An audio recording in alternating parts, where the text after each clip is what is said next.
గౌరవనీయులు అనేక సామాజిక ఉద్యమాలు నిర్మించినటువంటి డాక్టర్ వీరమణి గారికి, గౌరవనీయులు జస్టిస్ మరియు నేషనల్ బీసీ కమిషన్ చైర్మన్ గారైనటువంటి జస్టిస్ ఈశ్వరయ్య గారికి, గౌరవ హనుమంతరావు గారికి, పార్లమెంట్ సభ్యులు మరియు పార్లమెంట్ సభ్యులైనటువంటి ఆనంద్ భాస్కర్ గారికి, పల్లి ప్రభాకర్ గారికి, ఇక్కడికి వచ్చేసినటువంటి గౌరవ పెద్దలకు, ఎంతోమంది మహానుభావులకు అందరికీ, ముఖ్యంగా ఎంతోమంది ప్రొఫెసర్సు రాయల్స్ కొంతమందిని అందరినీ పిలవమని చెప్పారు. ఆ విధంగా వచ్చేసిన ప్రతి ఒక్కరికి నా యొక్క నమస్కారం తెలియజేసుకుంటాను. అనేక పబ్లిక్ మీటింగ్స్ మనం చూసాం. చాలామంది వేల సంఖ్యలో కూడా జనం వచ్చినటువంటి సందర్భాలు కూడా చూసాం. నేను మంత్రిగా ఉన్నప్పుడు కూడా చాలా మీటింగ్స్కి వెళ్ళాం, కానీ పెద్ద చైతన్యం నాకు కనిపించలేదు.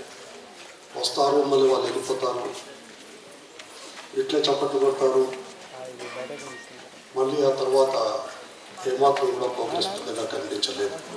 కనుక మనమందరం కూడా ఆలోచన పనులంతా కూడా ఆలోచన చేయాలి. ఈ సమాజంలో జరుగుతున్నటువంటి ప్రతి విషయాన్ని కూడా మనం దృష్టిలో పెట్టుకోవాలని చెప్పి కూడా నేను అందరినీ కూడా రిక్వెస్ట్ చేస్తూ ఉన్నాను. ఆ విధంగా ఆలోచన చేయండి. బీసీలు, ఎస్సీలు, అదేవిధంగా ఎస్టీలు, మైనారిటీలు అందరికీ కూడా అందరూ కూడా ఈ యొక్క దేశంలో ఉన్నటువంటి ప్రజానికానికి అందరికీ మనందరం కూడా ఆలోచన చేయాల్సిన అవసరం ఉన్నది. గత 67 సంవత్సరాల స్వాతంత్రోద్యమంలో స్వాతంత్రం వచ్చిన తర్వాత రాజ్యాంగ ప్రకారంగా రాజ్యాంగం పైన ప్రమాణం చేసినటువంటి ఒక వ్యక్తులు కానివ్వండి, సంస్థలు కానివ్వండి ఏ విధంగా పనిచేస్తూ ఉన్నాయో మనమందరం కూడా ఆలోచన చేయాల్సిన అవసరం ఉన్నదనే విషయాన్ని మీరందరూ కూడా గ్రహించుకోవాలని చెప్పి కూడా ఈ సందర్భంలో మీ అందరూ కూడా తెలియజేస్తూ ఉన్నాను. ముఖ్యంగా ఈరోజు మనం ఒక ప్రజాస్వామిక వ్యవస్థలో ఉన్నాం. మేము ప్రపంచంలో నేను ఇంచుమించుగా చాలా దేశాలు తిరిగా, చాలా పుస్తకాలు కూడా చదివాను. ఎక్కడ కూడా మెజారిటీ ప్రజలు ఈ విధమైనటువంటి వివక్షత గురవుతున్నటువంటి ఒక సందర్భం నాకు ఎక్కడ కూడా కనిపించలేదని చెప్పి ఈ సందర్భంలో మీకు అందరూ కూడా తెలియజేస్తాను. ఎందుకు ఈ విధంగా జరుగుతూ ఉన్నదనేది ఆలోచన పనులు కొద్దిమంది అయినా సరే ఆలోచన చేయాలని చెప్పి కూడా మీ అందరూ కూడా తెలియజేసుకుంటా ఉన్నాను. ఈరోజు మెజారిటీ ప్రజలు ఏ పరిస్థితికి దిగజారంటే, మాకు పింఛన్లు ఇస్తావా, మాకు ఇల్లు కట్టిస్తావా, లేకపోతే చివరికి రాజకీయ పార్టీలలో ఉన్నటువంటి రాజకీయ పార్టీలు ఈ యొక్క ఎజెండాను ప్రజలకు తెలియజేస్తూ ఉంది. మేము వస్తే ఇంత పింఛన్ ఇస్తాం, మేము వస్తే ఇంతమంది ఇల్లు కట్టిస్తాం, మేము వస్తే బియ్యం ఇస్తాం, మేము వస్తే ఈ విధమైనటువంటి అనేక అందాలైనటువంటి ప్రామిస్ అన్ని కూడా చేస్తూ ఉన్నాయి. ఎందుకు ఈ విధమైన పరిస్థితి ఈ దేశంలో ఏర్పడింది అనేది కూడా మనం ఆలోచన చేయాలి. వీళ్ళేమో మొత్తము ఒక విధమైనటువంటి రాజ్యాంగంలోనేమో సార్వభౌమాధికారులైన మహానుభావుడు అంబేద్కర్ చాలా విషయాలలో ఆలోచన చేశారు.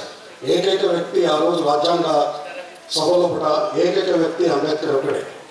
మీటర్ సెక్షన్ ఈ యొక్క దేశం యొక్క దౌర్భాగ్యం ఏంటంటే, ఎక్సెప్ట్ ఎవరు పెద్దగా ప్రజెంట్ చేయలేదు రాజ్యాంగ సభలో కూడా. ఆ విధమైనటువంటి చాలా చదువుకున్నాడు కనుక, చాలా విషయాలు తెలిసిన వాడు కనుక అనుభవపూరితంగా అనేక విషయాలను కూడా అతను వ్యక్తీకరించినాడు. ఆ రోజు ఉన్నటువంటి చాలా సందర్భాలలో చివరిగా రాజ్యాంగం ప్రజెంటేషన్ చేసిన తర్వాత అతను చెప్పిన ఒక మాట ఏంటంటే, మనం అక్షరాల్లో కూడా ఈ రోజు కూడా నిజమవుతా ఉంది. మనం ఎంత మంచి రాజ్యాంగం రాసుకొని ఈ యొక్క ప్రజెంట్ చేస్తూ ఉన్నాం, కానీ దీన్ని ఇంప్లిమెంట్ చేసిన వాళ్ళ యొక్క చిత్తశుద్ధిని సరిగా లేకపోతే ఈ రాజ్యాంగం వేస్ట్ అని చెప్పి కూడా తన యొక్క ప్రజెంట్ చేసినటువంటి ఒక రాజ్యాంగం సంగతి కూడా అతను తేల్చి చెప్పేసినాడు ఆ రోజు. కనుక చిత్తశుద్ధి చాలా ముఖ్యం నాయకులకు. ఆ విషయాన్ని ఆయనే మొదటి నుంచి కూడా చెప్తూ వచ్చినాడు. ఆ రోజు కూడా చెప్పినాడు. ఎప్పుడో 60-70 సంవత్సరాల క్రితము మనం ఆలోచన చేయాలని చెప్పి కూడా ఈ సందర్భంలో తెలియజేసుకుంటా ఉన్నాం. కనుక ఇంప్లిమెంట్ చేసినటువంటి ఈ పరిస్థితుల్లో, ఎందుకంటే నేను కూడా అడ్మినిస్ట్రేషన్ ఉన్నాం, నేను జిల్లా పరిషత్ చైర్మన్గా చేశాను, మంత్రిగా చేశాను, ఈ రోజు ఉన్నటువంటి ఒక పార్లమెంట్ సభ్యుడిగా ఉన్నాం మేమందరం కూడా. కనుక మనమందరం కూడా ఆలోచన చేయాలని చెప్పి కూడా ఈ యొక్క సందర్భంలో తెలియజేసుకుంటా ఉన్నా. ఈ దేశంలో కూడా పేదరికం ఉండడానికి అవకాశం లేదనే విషయాన్ని నేను యొక్క ఘంటాబద్ధంగా చెప్పగలుగుతాను. With all the responsibility I can talk, I can tell, I can be. మేమంతా ప్రపంచం అంతా కూడా తిరిగాం. ఈ దేశంలో కంటే కూడా సహజ వనరులు తక్కువ ఉన్నటువంటి ఒక దేశాలు, మన యొక్క స్వాతంత్రం వచ్చినటువంటి ఒక మనతో పాటుగా స్వాతంత్రం వచ్చే దేశాలు అనేక ముందుకు వెళ్ళిపోతున్నాయి. ఈ దేశంలో ఉన్నటువంటి అక్కడ ఉన్న ప్రజలు చైతన్యవంతులు. మనం ఎందుకు చైతన్యవంతులు కాకూడదు కనుకనే సాధికారిక వ్యవస్థను మేము ఏర్పాటు చేస్తాం. నేను చాలా ఆలోచన చేశాను.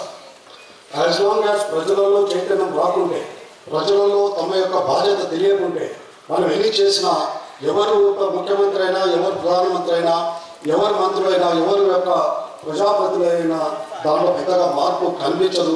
కనుక చైతన్యవంతులైనటువంటి ప్రజలు ఖచ్చితంగా మంచి వాళ్ళని ఎన్నుకుంటారు, మంచి వాళ్ళను ప్రాతినిధ్యం వహిస్తారు. ఏ పరిస్థితి ఏర్పడ్డది అనేది కూడా మనం ఇప్పుడు ఆలోచన చేసుకోవాలి. ప్రజాస్వామ్యం యొక్క దేశాభివృద్ధి ఎంత దాకా వచ్చిందంటే it is only A representative government.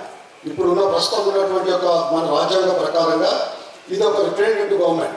కానీ రిప్రజెంటేటివ్ గవర్నమెంట్ అంటే ప్రజలు ఇంతమంది కోట్లాది మంది ఇటు పార్లమెంట్లో కానీ, ఇటు చట్టసభలలో, అసెంబ్లీస్లో కానీ కూర్చోసారు కనుక ఏదో ప్రతినిధులను 5 సంవత్సరాల కోసం ఎన్నుకుంటారు. కానీ ఎన్నుకోబడేటువంటి ఒక వ్యక్తులు ఆ విధంగా బిహేవ్ చేస్తున్నారా, is it representing the peoples అనేది కూడా మనం ఆలోచన చేసుకోవాలి. They think that they are the Kings.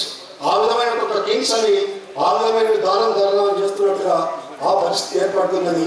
ఇది దిగజారుతనానికి ప్రజాస్వామ్యం ఏ విధంగా, ప్రజాస్వామ్యానికి ఉన్నటువంటి ఒక హక్కులు ఏ విధమైనటువంటి ఒక పరిస్థితి ఏర్పడుతున్నదో